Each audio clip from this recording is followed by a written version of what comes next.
Hello my dear students, मैं आपका अपना योगेश त्यागी फिजिक्स लेक्चरर टैगोर शिक्षा समिति के ऑनलाइन प्लेटफॉर्म पर एक बार पुनः आपका स्वागत और अभिनंदन करता हूं। आज हम क्लास 11th RBSC का टॉपिक पढ़ेंगे हिंदी मीडियम के बच्चों के लिए। पिछले लेक्चर में हम आपको बता चुके थे त्रुटियों का संयोजन, और त्रुटियों के संयोजन में जो 5 टॉपिक थे वो कंप्लीट हो गए थे। आज आपको हम पढ़ाने जा रहे हैं और वो है टॉपिक आपका significant of figures. Significant figure पढ़ाएंगे, इसका मतलब है संख्याओं को पूर्णांकित करना। सॉरी, संख्याओं को पूर्णांकित नहीं, हिंदी क्या होगी सिग्निफिकेंट की? ये है, अरे यार हिंदी इंग्लिश मीडियम दोनों मिक्स पढ़ाती है तो ज़्यादा है। संख्याओं को पूर्णांकित करना तो वो है राउंडिंग। ये है सार्थक अंक, सिग्निफिकेंट फिगर। ठीक, तो आज बेटा हम पढ़ेंगे सार्थक अंक। इसको इंग्लिश में बोलते हैं सिग्निफिकेंट फिगर। सिग्निफिकेंट फिगर्स, आज हम सिग्निफिकेंट फिगर्स को कंप्लीट करने वाले हैं बेटा। तो देखिए, सबसे पहले बेटा सार्थक अंक किसे कहते हैं? कोई आपसे पूछे बेटा कि सार्थक अंक किसे कहते हैं, तो किसी भौतिक राशि को शुद्ध रूप में व्यक्त करने के लिए जिन अंकों की आवश्यकता होती है उसे हम क्या कहते हैं? सार्थक अंक। फिर सुन लें, मैं एक बार लिख देता हूँ। किसी भौतिक राशि को शुद्ध रूप में व्यक्त करने के लिए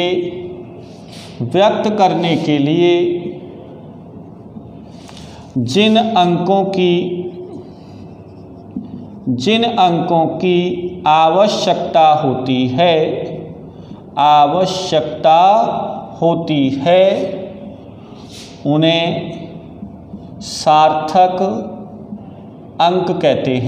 उन्हें सार्थक अंक कहते हैं। राइट बेटा।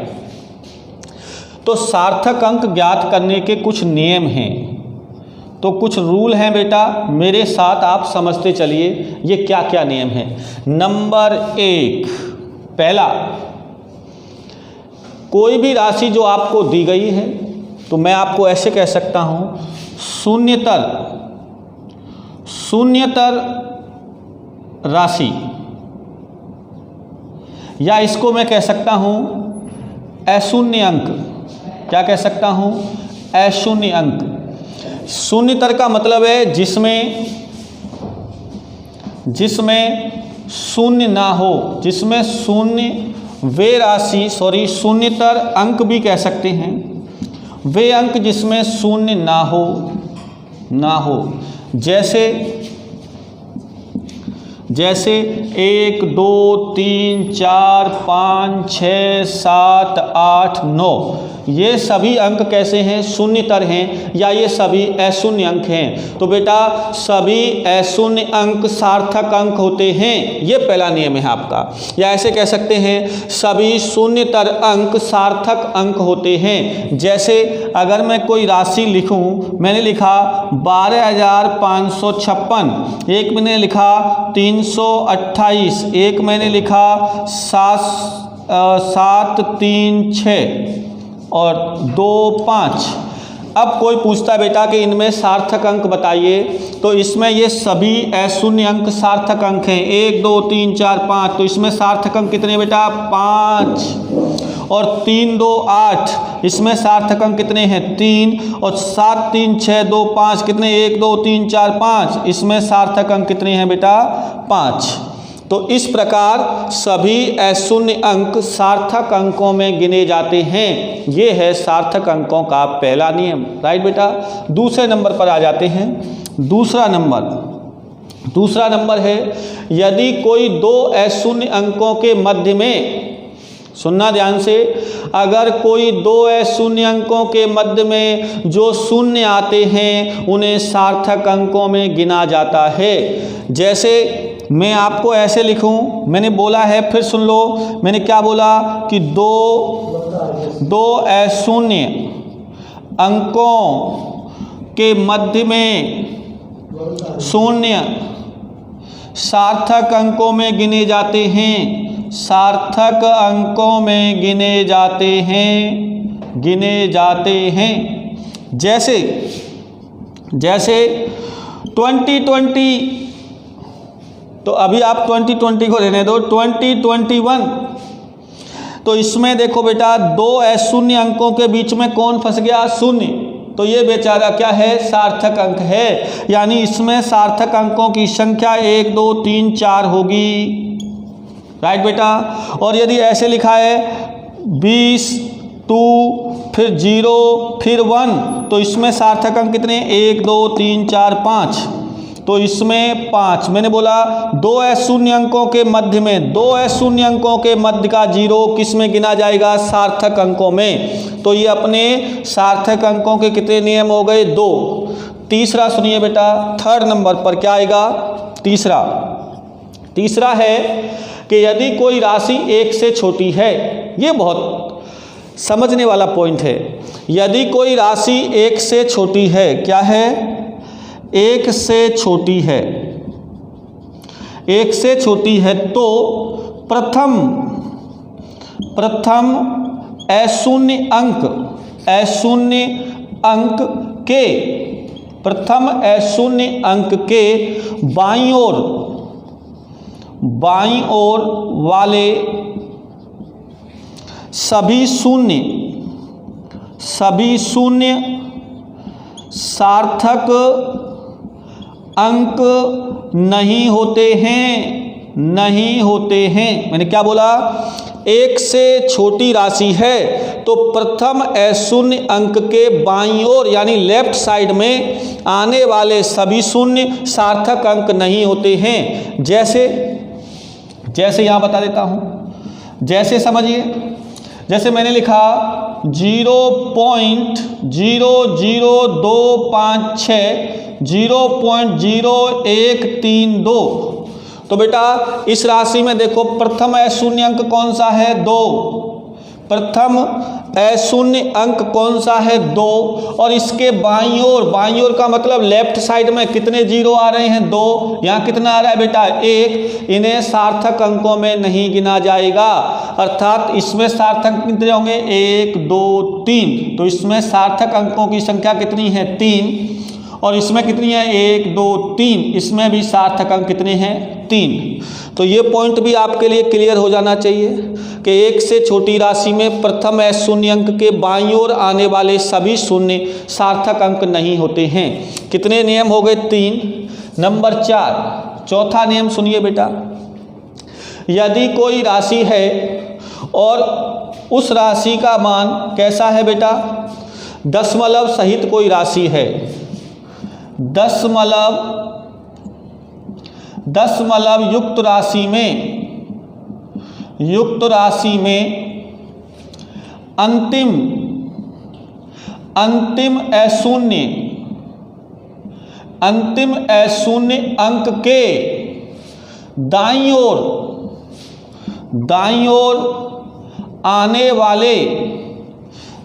ओर आने वाले सभी शून्य सार्थक अंक होते हैं। जैसे क्या बोला मैंने? दशमलव युक्त राशि के अंतिम अशून्य अंक के दाईं का मतलब है राइट साइड आने वाले सभी शून्य सार्थक अंक होते हैं। जैसे 3.2500 और यहाँ लिखा है 0.00260। तो बेटा देखिए इधर, इसमें भी दशमलव है, इसमें भी दशमलव है। तो ऐसी स्थिति में क्या होगा बेटा कि इस दशमलव के बाद ये देखिए मैंने क्या बोला है, अंतिम अशून्य, तो अंतिम अशून्य अंक कौन सा है 5, और इसके दाईं और राइट साइड में कितने जीरो हैं 2, तो ये किस में गिने जाएंगे बेटा, ये गिने जाएंगे सार्थक अंकों में। तो इसमें सार्थक अंकों की संख्या 1 2 3 4 5, इसमें सार्थक अंक कितने हो जाते हैं बेटा, 5 हो जाते हैं। अब आ जाते हैं इधर, तो इसमें देखो ये राशि 1 से छोटी है, तो प्रथम अशून्य अंक के बाईं ओर ये तो शून्य सार्थक अंक नहीं होंगे, लेकिन अंतिम अशून्य कौन सा है 6, तो 6 के दाईं ओर कौन है 0, तो ये सार्थक अंकों में गिना जाएगा। तो सार्थक अंक कितने हो जाएंगे 1 2 3, इसमें सार्थक अंकों की संख्या कितनी हो जाती है 3 हो जाती है। नंबर 5 है, यदि कोई राशि है और उस राशि के अंतिम अशून्य अंक के बाद जितने भी शून्य होते हैं उसको सार्थक अंकों में नहीं गिना जाता है। यानी यदि कोई राशि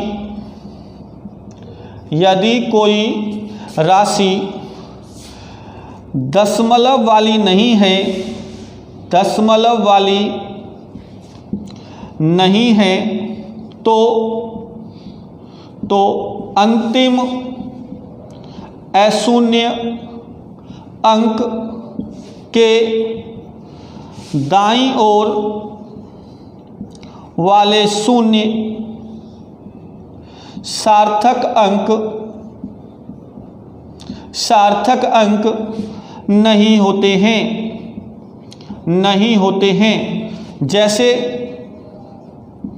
जैसे 5600, इसमें कई पॉइंट नहीं है, और यहाँ पर अंतिम अशून्य कितना है 6 के बाद जो जीरो आ रहे हैं इन्हें सार्थक अंकों में नहीं गिना जाएगा। तो इसको लिख देंगे कि इसमें सार्थक अंकों की संख्या कितनी है 2।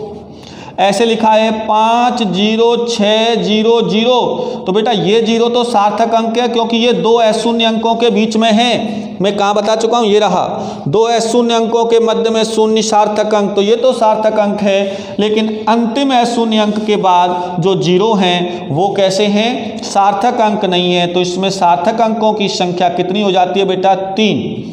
ध्यान रखना है, पॉइंट के बाद इन 0 को सार्थक अंकों में गिना जाएगा। अगर पॉइंट नहीं है तो इन 0 को सार्थक अंक में नहीं गिना जाएगा। कितने नियम हो गए बेटा 5 पॉइंट पढ़ेंगे, 5 पॉइंट हो गए। 6 पॉइंट समझिए बेटा, 6 पॉइंट क्या है कि अगर अभी तक हमने क्या सीखा, अगर ये लिखा है 6 4 0 0, तो इसमें सार्थक अंक कितने हैं बेटा 2 हैं। कितनी है बेटा 2 हैं। सार्थक अंकों की संख्या कितनी है 2 है, यानी इन 0 को काउंट नहीं किया जाएगा। यानी अंतिम अशून्य अंक के दाईं ओर आने वाले सभी शून्यों को सार्थक अंक नहीं माना जाता है। लेकिन यहाँ मैं ये महत्वपूर्ण पॉइंट बता रहा हूँ,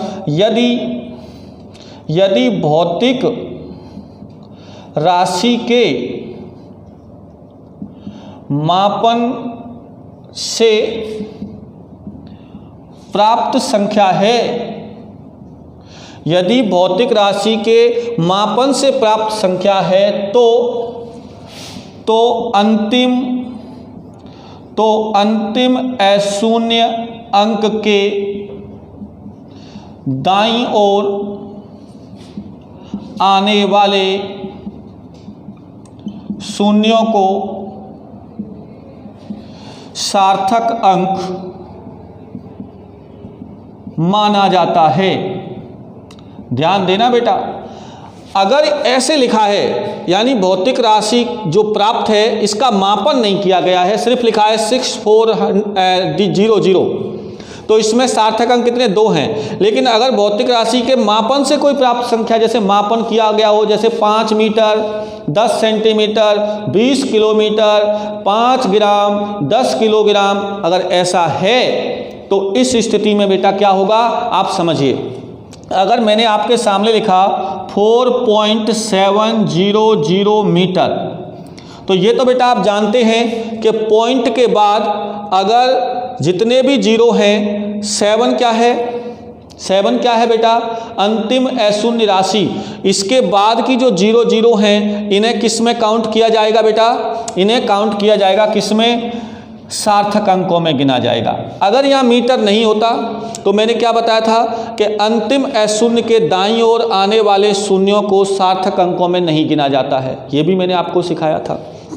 अब देखिए क्या होगा, ऐसी स्थिति में हम यहाँ पर क्या करेंगे, विशेष ध्यान रखना है कि जब मैंने आपको एक पॉइंट बताया जिसमें मैंने ये लिखा, जैसे मैंने लिखा 3.6400, तो ऐसी स्थिति में क्या करेंगे, ये जो 0 हैं इन्हें सार्थक अंकों में काउंट किया जाएगा। लेकिन अगर ऐसे लिखा होता तो इन्हें सार्थक अंकों में नहीं गिना जाएगा। लेकिन ऐसे लिखा है तो इसमें सार्थक अंकों की संख्या कितनी है बेटा? 4 है।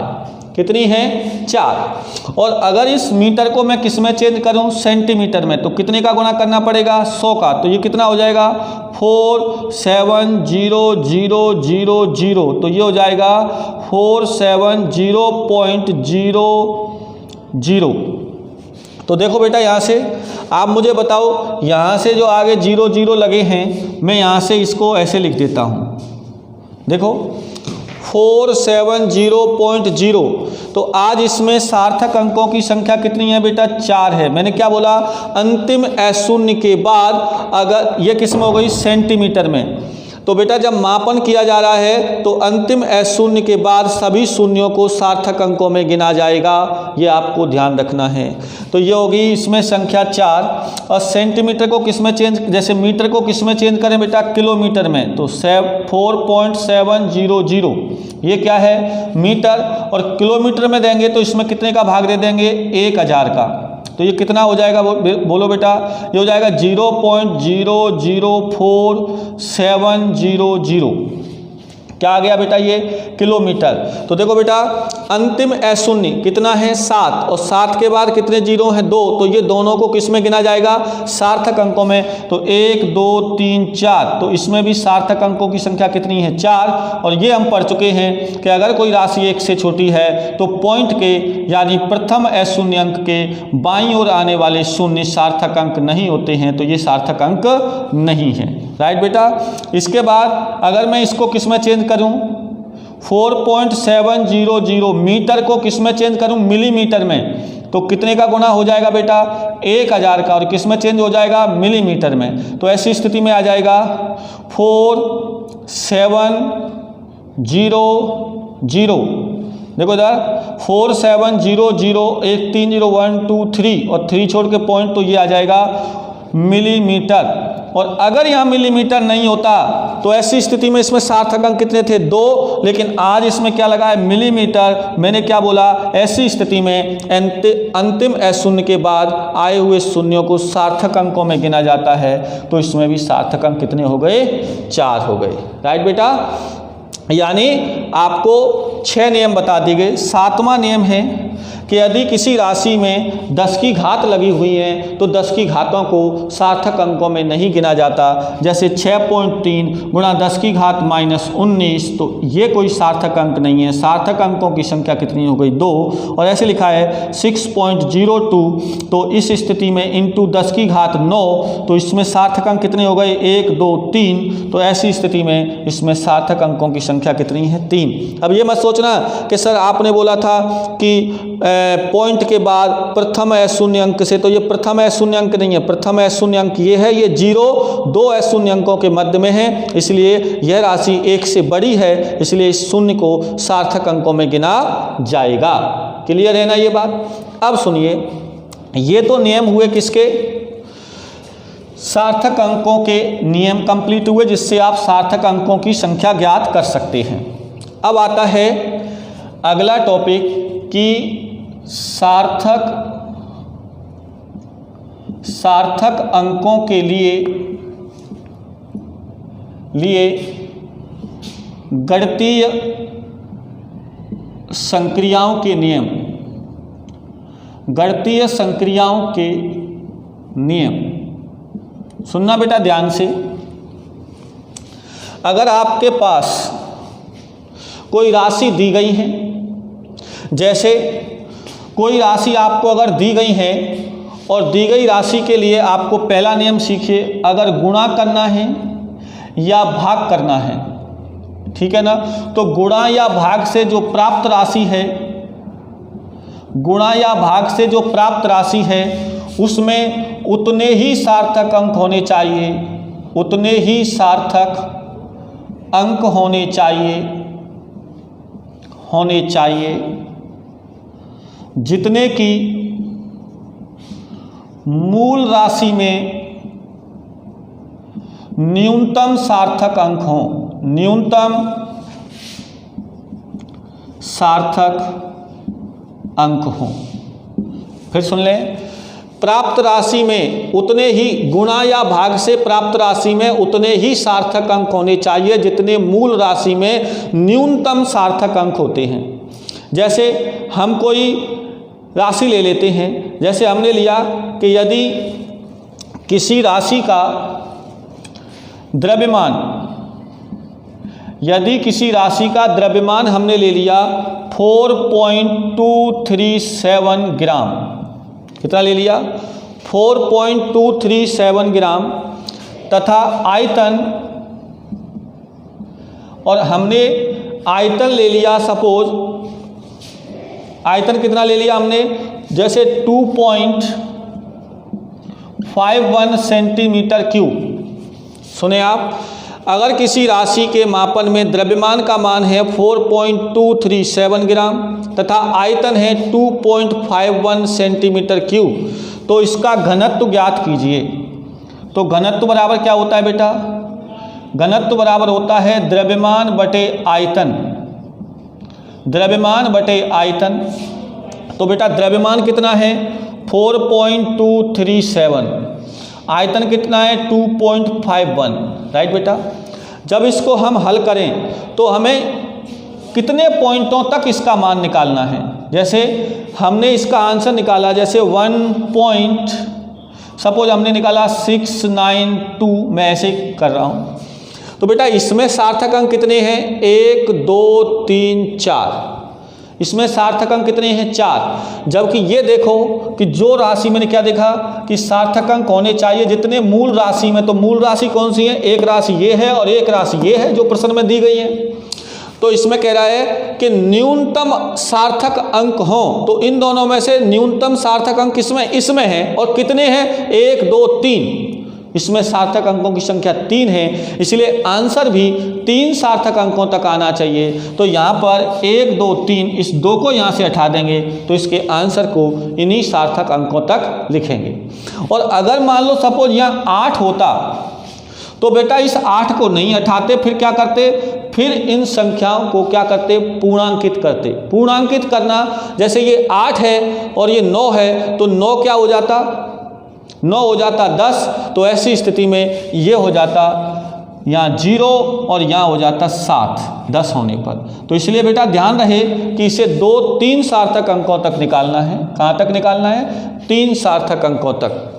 क्यों, क्योंकि दी गई मूल राशि में कितने सार्थक अंक हैं, 1 2 3, कम से कम इसमें कितने हैं 4, इसलिए कम किसमें, इसमें है। अगर इसमें ये होता 2.5 तो आंसर भी कहाँ तक लिखते इसको, 2 सार्थक अंकों तक। तो जैसे 9 है तो 9 होने पर 6 को क्या कर देंगे 7, तो ये आंसर आता है इसका 1.7। यानी मूल राशि में कम से कम जितने सार्थक अंक हैं उतने ही सार्थक अंकों तक इसका रिजल्ट निकाला जाएगा। यह पहला नियम है, और संख्याओं को पूर्णांकित करना मैं आपको अभी सिखाने वाला हूँ, ठीक है। अब आता है इसमें दूसरा, किसके लिए, योग के लिए या घटाव के लिए।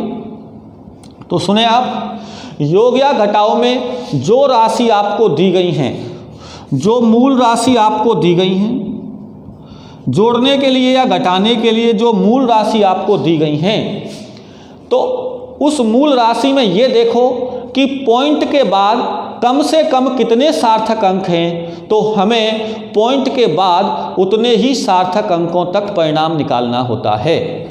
समझ रहे हैं ना। जैसे मूल राशि 1 पॉइंट मैंने लिया 2 और 2 3, और एक लिया मैंने 1.46, एक लिया मैंने 3.2, एक लिया मैंने 4.67।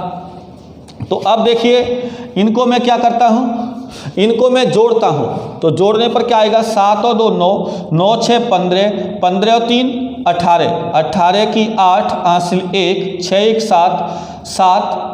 देखो यहाँ पर कोई अंक नहीं है तो 6 और 1 7, 7 और 4 11, 11।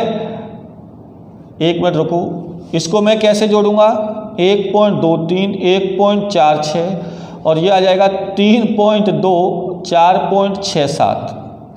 तो ये हो जाएगा 6 और 3 9, 9 और 7, 9 और 7 कितने होते हैं, 6 और 3 9, 9 और 7 16, 16 की 6 हासिल 1, 2 1 3, 3 और 4 7, 7 और 2 9, 9 6 15 की 5 हासिल 1, 1 2 3 3 6 और 4 10।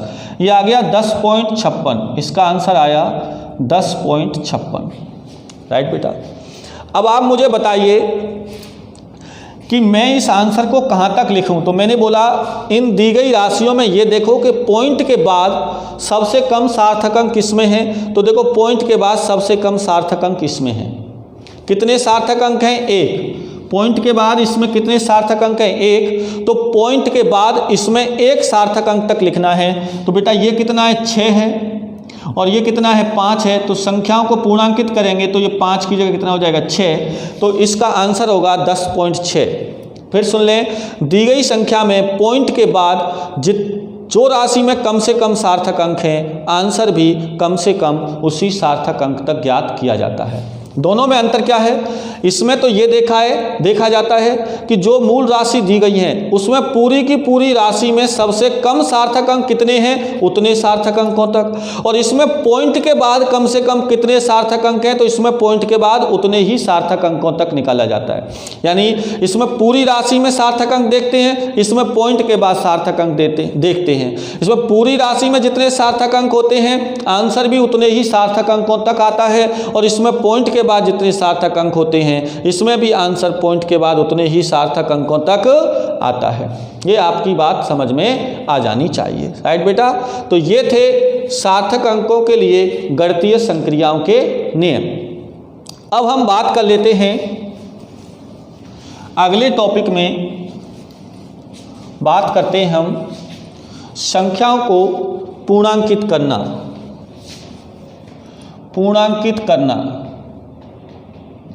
संख्याओं को पूर्णांकित करना, यानी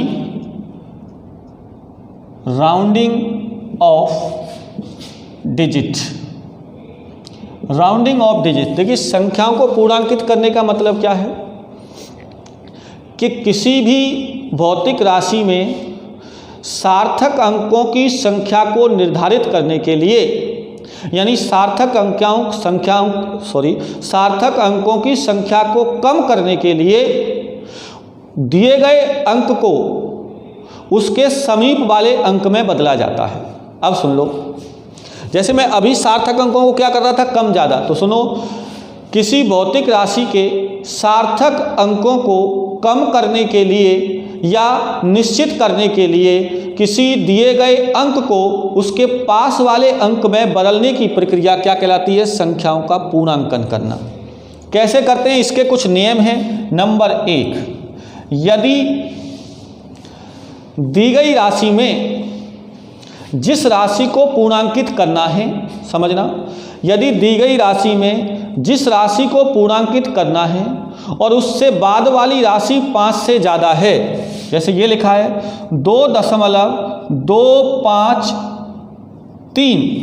देखिए, जिस राशि को पूर्णांकित करना है, अगर हमें 5 को पूर्णांकित करना है तो जिस संख्या को पूर्णांकित करना है, यदि उसके बाद वाली संख्या 5 से छोटी है, पहला नियम सुन लेना, जिस संख्या को पूर्णांकित करना है यदि उसके बाद वाली संख्या 5 से छोटी है तो उस संख्या में कोई बदलाव नहीं होता है, यानी वो संख्या वैसी ही रहती है, अर्थात ये हो जाएगा 2.25। पहला नियम हो गया बेटा ये। और दूसरा नियम कह रहा है, यदि जिस संख्या को परिवर्तित करना है, अगर वह उससे अगले वाली संख्या 5 से ज़्यादा है जिस संख्या को पूर्णांकित करना है यदि उसके बाद वाली संख्या 5 से ज़्यादा है तो उस संख्या में 1 जोड़ दिया जाता है, यानी 5 की जगह कितना हो जाएगा 6। पहला, जिस संख्या को पूर्णांकित करना है उसके बाद वाली संख्या यदि 5 से छोटी है तो संख्या अपरिवर्तित रहेगी, और जिस संख्या को पूर्णांकित करना है उसके बाद वाली संख्या यदि 5 से ज़्यादा है तो उस संख्या में 1 जोड़ दिया जाता है। तीसरा आता है, यदि जिस संख्या को पूर्णांकित करना है उस संख्या के बाद वाली संख्या 5 है, जैसे हमें करना है 3.65, समझना ध्यान से। हमें जिस संख्या को पूर्णांकित करना है, यदि जैसे मान लो हमें 2 को क्या करना है, पूर्णांकित करना है, यदि उसके बाद वाली संख्या 5 है तो अभी तो मैंने बोला 5 से बड़ी हो या 5 से छोटी, या 5 फंस गई। अब क्या करें, तो सुनो, अब जिस संख्या को पूर्णांकित करना है यदि उसके बाद वाली संख्या 5 है और 5 के बाद वाली संख्या यदि अशून्य है, क्या है, अशून्य है, जैसे 3.6252, 3.6259, समझो बेटा। अगर जिस संख्या को पूर्णांकित करना है अगर उस संख्या के बाद वाली संख्या 5 है और 5 के बाद वाली संख्या यदि अशून्य है तो उस संख्या में 1 जोड़ दिया जाता है, अर्थात ये हो जाएगी 3.63 और ये हो जाएगी 3.63। जिस संख्या को पूर्णांकित करना है उसके बाद वाली 5 और 5 के बाद कोई अशून्य अंक है तो ऐसी स्थिति में क्या करेंगे बेटा, उस संख्या में 1 जोड़ दिया जाता है। राइट बेटा। चौथा नियम नंबर 4, यदि जिस संख्या को पूर्णांकित करना है, जैसे 3.635, सुनो, अगर जिस संख्या को पूर्णांकित करना है उसके बाद वाली संख्या 5 है और 5 के बाद 0 है, सुनना, जिस संख्या को पूर्णांकित करना है यदि वह संख्या उसके अगली वाली संख्या 5 और 5 के बाद 0 है तो जो यदि ये संख्या सम है तब तो इसमें कोई परिवर्तन नहीं किया जाता, यानी 3.62 संख्या सम होने पर कोई परिवर्तन नहीं करेंगे। और यदि संख्या विषम है तो ऐसी स्थिति में इसमें 1 जोड़ दिया जाएगा, ठीक है ना। यदि 2 के बाद 5 और 5 के बाद अशून्य है तो निश्चित चाहे बड़ी हो या छोटी हो, यहाँ 1 जोड़ दिया जाएगा। और यदि 5 के बाद 0 है और 2 को पूर्णांकित करना है तो ऐसी स्थिति में सम होने पर कोई परिवर्तन नहीं होगा और विषम होने पर 1 जोड़ दिया जाएगा। तो ये संख्याओं को पूर्णांकित करने के नियम थे। अब आप अपने होमवर्क के लिए कुछ प्रश्न लिख लीजिए। लिखिए, निम्न राशियों में सार्थक अंकों की संख्या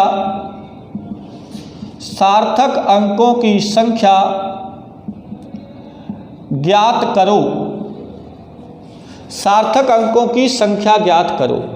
तो सबसे पहला है नंबर 1, मैं राशि दे रहा हूं आपको 6.30200।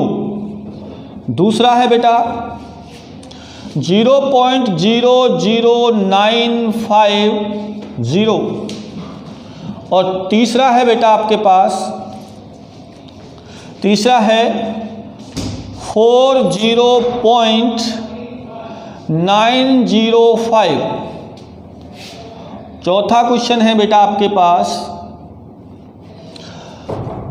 चौथा क्वेश्चन है 45.00600 किलोमीटर। और अगला है 4600 किलोग्राम। और अगला है बेटा 3.6 गुणा 10 की घात 5।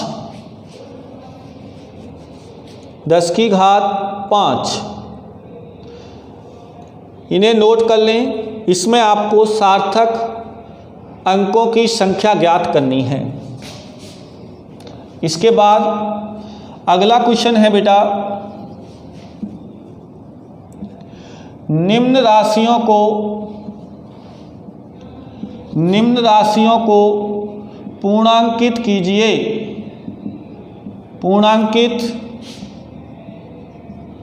पूर्णांकित कीजिए। पहली है 9.563, इसको पूर्णांकित करना है बेटा। जहाँ पर मैं डैश लगा रहा हूँ उस राशि को पूर्णांकित करना है। इसके बाद दूसरा है 9.352, इस राशि को पूर्णांकित करना है। अगला है 9.650, इस राशि को पूर्णांकित करना है।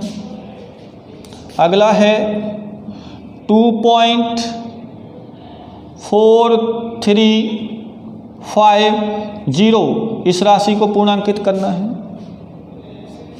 अगला है बेटा 9.675, इस राशि को पूर्णांकित करना है। इनको आपको क्या करना है? पूर्णांकित करना है, राइट। और अगला क्वेश्चन है बेटा, अगला क्वेश्चन है राशि x बराबर 76.02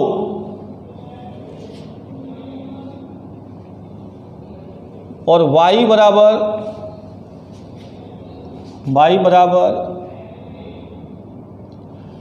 3.4, तो उचित सार्थक अंकों के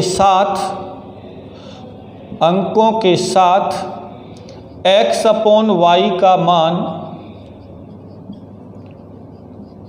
ज्ञात करो। y का मान ज्ञात करो। यह क्वेश्चन आपको सॉल्व करनी है और मेरे पर्सनल व्हाट्सएप पर आपको इन क्वेश्चनों को सॉल्व करके भेजना है। ये आपको ध्यान रखना है, क्योंकि हम इतनी मेहनत कर रहे हैं तो इन क्वेश्चनों को हर बच्चे को सॉल्व करना है। कहीं प्रॉब्लम होगी तो वो मुझे पूछ लेगा। धन्यवाद।